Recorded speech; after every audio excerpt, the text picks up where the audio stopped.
Last March, when North Dakota State punched its ticket to the NCAA Tournament, the excitement was off the charts. A chance for players, coaches, and their families to travel with the team to Dayton for the Bison's first-round game. That included assistant coach Jayden Olson, his wife Katie, and daughter Kennedy. But at 35 weeks pregnant, Katie had to get the go-ahead from doctors first. And you're kind of like, well, April 20th is our due date. Like, okay, we'll probably be okay. You know, and we're excited. Katie's excited. Kennedy's excited to, go. They're all packed up. I'm still like 5 weeks early. I'm still thinking that I'm going to be able to go. And so in my mind, I'm like, yeah, whatever. I'm still going to get on this plane. And she's like, no go, girl. And I'm like, devastated. The parental instinct, like, do I stay home too? And she's like, you're going. You're coaching. And I'm like, wait, what if we have the baby? There's a chance. No. So her mom flies up. After a victory over North Carolina Central, the Bison made their way to South Carolina to play Duke.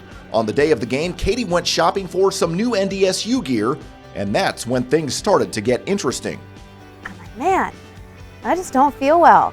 And so I tried and called Jayden. He didn't answer. He must have been doing, I think he's in film or something like that. So I called Stephanie Richmond, and I'm like, hey, Steph, I think everything's fine, but don't freak anybody out, but I'm not feeling so great. We get out of film, and I have a text. Don't panic. I'm in a little bit of I'm having some pains. Go in here. Call when you can. So I paid for all my stuff and then drove over to the hospital, and they're like, yeah, so you're like very much in labor. And I'm like, give me anything to stop it. My husband's gone, and they're playing Duke tonight.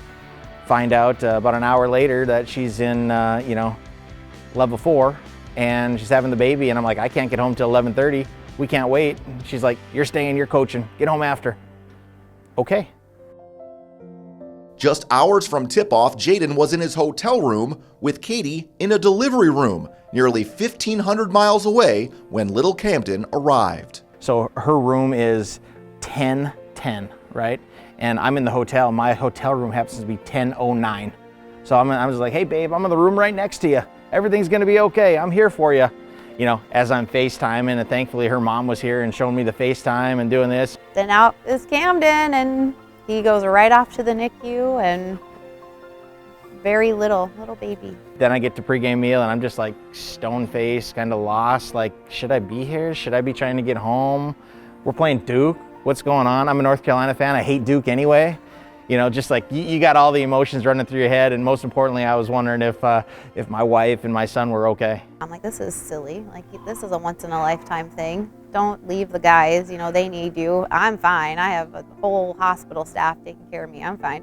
Katie watched the NDSU Duke game from the NICU. Meanwhile, Jayden was trying to find a ride home after the game. Tommy Likis, a guy that I'd coached at UND, is with a group that has a private plane, and he's like, you want to get home after the game tonight? And I'm like, well, if we win, we got to play again, like this. He's like, well, we're going home. I got a ride for you. You got a plane? Because they'd been trying to figure one out. So happened to have a group with the plane. I'm like, hey, yeah, if we lose, we'll wait for you right here. We'll find you after the game.